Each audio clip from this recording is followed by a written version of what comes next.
ஒரு ரகசியம் சூட்சுமமாக முருக வழிபாட்டில் சொல்லப்பட்டுள்ள ஒரு செய்தியை நான் சொல்லணும்னு ஆசைப்படுறேன். கந்த சஷ்டி கவசத்துல ஒரு வரி வருது, ஒரு நாள் 36 கொண்டு. அதாவது கந்த சஷ்டி கவசத்தை ஒரு நாளைக்கு 36 முறை படிக்கணுமா. படிச்சா 7 மணி நேரம் ஆகும். நான் படிச்சிருக்கேன். ஆனா கலியுகத்துல கந்த சஷ்டி கவசத்தை ஒரு நாளைக்கு 36 முறை படிக்கிறதுக்கு நேரம் இருக்காதுன்னு தான் அதுலயே சூட்சுமமாக ரகசியமாக ஒரு விஷயம் சொல்லப்பட்டிருக்கு. முருகனுடைய அருளால் நான் தெரிஞ்சுக்கிட்டேன். அதை நான் உங்களுக்கு சொல்றேன்.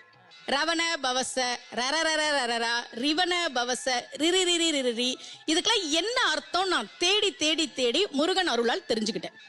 சரவண பவ முருகனுக்கான மந்திரம். இதை 6 முறை சொல்லணும். இப்ப சாவ தூக்கி பின்னாடி போட்டீங்கன்னா ரவண பவச, அத 6 முறை சொல்லணும். இப்ப ராவ தூக்கி பின்னாடி போட்டா வனப வசர, வாவ தூக்கி பின்னாடி போட்டா நபவ சரவ.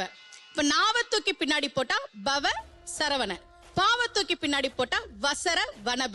ஒன்னொன்னையும் 6 முறை சொன்னா 6 × 6 36 வரும். இப்படி சொன்னால் 5 நிமிஷத்துல சொல்லிடலாம். கந்த சஷ்டி கவசத்தை 36 முறை சொன்ன பலன் கிடைக்கும்.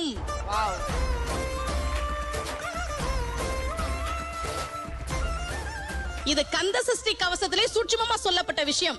விஜய் தொலைக்காட்சி மூலமாக உலகெங்கும் இருக்கக்கூடிய முருக பக்தர்களுக்கு இந்த செய்தி போய் சேரணும் அப்படின்றதுக்காக நான் இதை தெரியப்படுத்துறேன். ரொம்ப மகிழ்ச்சி. அந்த முருகப்பெருமான் அழகான முருகனாக பழனியிலே அருள்பாலிக்கிறான். அவரை பற்றி பாடத்தான் அழகான பழனிமலை